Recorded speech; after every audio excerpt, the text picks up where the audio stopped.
আজকের এখন যে ক্লাসটা নেব সেটা ট্রানজিয়েন্ট অ্যানালাইসিসের ফার্স্ট অর্ডার সার্কিট। খুবই ইম্পর্টেন্ট এবং গুরুত্বপূর্ণ একটা সাবজেক্ট ট্রানজিয়েন্ট অ্যানালাইসিসের। আমি মূলত আপনাদের যে জিনিসগুলো আলোচনা করব, অর্থাৎ চাকরি পরীক্ষার জন্য আমার যতটুকু গুরুত্বপূর্ণ, আমার ডিপলি শেখার দরকার নাই। আমার কথা হচ্ছে আমরা এতটুকু জিনিস শিখবো যে ম্যাথ আমাদের চোখের সামনে আসবে, আর ম্যাথগুলো যেন আমরা চোখের পলকে করতে পারি, বা সেই অনুযায়ী অর্থাৎ সমস্ত ট্রানজিয়েন্ট অ্যানালাইসিসকে একত্রিত করে এই ফর্মুলাগুলো যে আমরা মনে রাখতে পারি বা আয়ত্ত করতে পারি এবং কিছু ম্যাথ যদি প্র্যাকটিস করি, তাহলে আশা করা যায় ট্রানজিয়েন্টের সকল ম্যাথে আপনারা করতে পারবেন।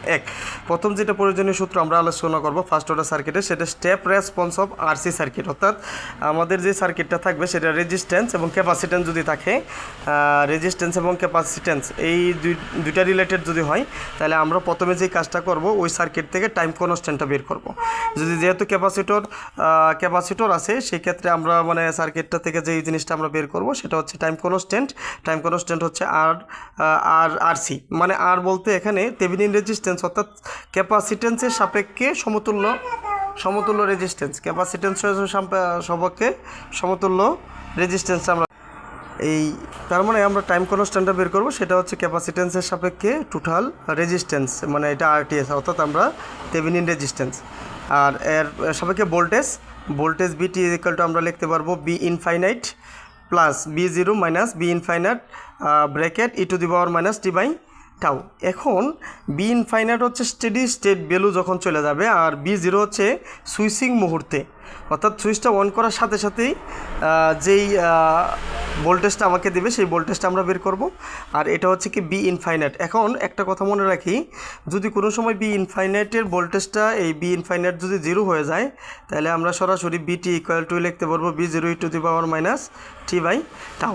এটা হচ্ছে সাধারণত সোর্স ফ্রি সার্কিটের ক্ষেত্রে আমরা এটা লিখি, অর্থাৎ যে সার্কিটের মধ্যে সোর্স থাকে না, তার ফাইনাল ভোল্টেজটা হবে B zero E to the power minus T by tau. কিন্তু আমরা এটাই শিখবো, কারণ বি ইনফাইনাইট যদি না থাকে তাহলে জিরো বসায় দেবো, অর্থাৎ জিরো বসায় দিলে এটাই আসবে।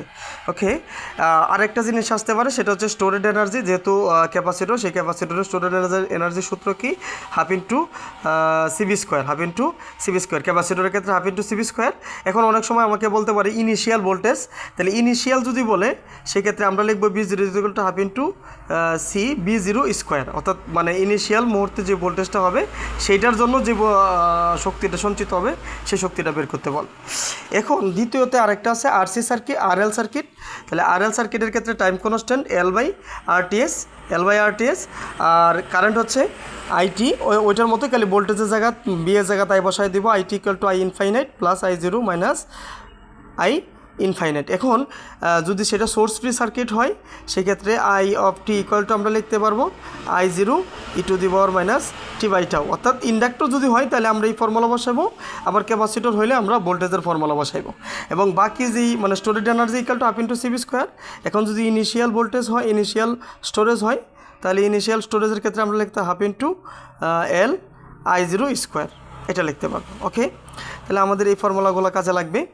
এখন এছাড়াও আরও কিছু ফর্মুলা বা সোর্সের ক্ষেত্রে আমাকে দেওয়া থাকতে পারে, যে ইউনিট স্টেপ ফাংশানের মতো, অর্থাৎ আমরা কি ফাংশান সেটা আমাদের জানার দরকার নাই। অর্থাৎ যদি কোনো সময় সার্কিটে বা সোর্সের ক্ষেত্রে যদি ইউটি দেওয়া থাকে, ইউটি, আর সেটা যেহেতু আমাদের switching circuit and transient switching, যদি টি এর মানটা জিরো হচ্ছে ছোটো হয়, তাহলে ইউটুর ভ্যালুটা হবে জিরো। আবার যদি টি এর মানটা জিরো হচ্ছে বড়ো হয়, তাহলে ইউটুর ভ্যালুটা হবে 1। আমরা কথাটা আরেকটু বোঝার চেষ্টা করি। সাপোজ একটা এক্সাম্পল যদি মনে করেন, একটা ম্যাথের মধ্যে এরকম থাকবে 20 ইউটি। এখন আপনি সুইচিং সার্কিটের মানটা যখন টি এর চেয়ে ছোটো বসাইবেন, তখন এটা এই পুরা ভ্যালুটাই কত হয়ে যাবে? 0 ভোল্ট হয়ে যাবে। ওকে, আবার যখন 20 ইউটি আপনি বসাইলেন, আর এটার মানটা যখন 0 চেয়ে বড়ো হবে, তখন এর ভ্যালুটা হয়ে যাবে 20 ভোল্ট, এই আর কি। এখন আরেকটা ফর্মুলা হচ্ছে ইউ মাইনাস টি যদি হয়, সেক্ষেত্রে আমরা লিখতে পারবো 1 মাইনাস ইউটি।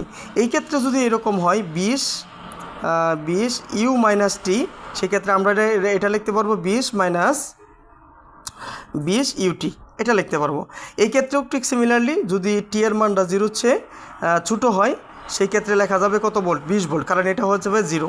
আবার যদি টি এর মানটা 0 চেয়ে বড় হয়, সেক্ষেত্রে এই ভ্যালুটা হয়ে যাবে 0 ভোল্ট। কীভাবে? কারণ এটার মান হচ্ছে 1, 0 চেয়ে বড়ো হলে এটা 1, তাহলে 20 মাইনাস 20 ইকুয়াল টু কত হবে? 0 ভোল্ট।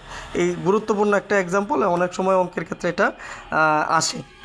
এবং বাকি যেই জিনিসগুলো বের করার প্রয়োজন পড়ে সেটা হচ্ছে কারেন্ট ডিভাইডার রুল লাগবে, ভোল্টেজ ডিভাইডার রুল লাগবে, আর স্টেডি স্টেট ক্ষেত্রে ইন্ডাক্টর শর্ট থাকে। আর এটা আমরা জানি ওডিসি সার্কিটে আলোচনা করছি, ইন্ডাক্টর শর্ট থাকে, ক্যাপাসিটর কী থাকে, ওপেন থাকে।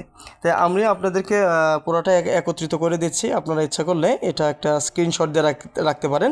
এবং বাকি পরবর্তীতে আমি ধাপে ধাপে কিছু ম্যাথ করাবো, ওই ম্যাথগুলো যদি দেখেন এই ফর্মুলাগুলো আপনাদের সাথে ক্লিয়ার হয়ে যাবে। আমি আবারও বলছি, আমার ট্রানজিয়েন্ট অ্যানালাইসিস করতে চাইলে এই কয়টা সূত্রই যদি আমার মাথায় থাকে, আপনি যত ম্যাথই আছে, বিশেষ করে আলেকজান্ডার সাদেকো বই 7 নম্বর অধ্যায়, সবগুলো ম্যাথে আশা করা যায় করতে পারবেন। এই কয়েকটা ফর্মুলা জাস্ট, আর অন্য কোনো কিছু না। আর হচ্ছে বাকি তিনগুলা, আর তেভেনিন তো আপনারা করতেই পারেন, ইন্ডাক্টর শর্ট থাকে, ক্যাপাসিটর ওপেন থাকে, এইগুলোও আপনারা প্রমাণ পারেন। আবার ইন্ডাক্টরের সঞ্চিত শক্তি হাফ ইন্টু এলআই স্কোয়ার, আর ক্যাপাসিটরের সঞ্চিত হাফ ইন্টু সিবি স্কোয়ার, এইগুলো আমরা জানি। ধন্যবাদ সকলকে।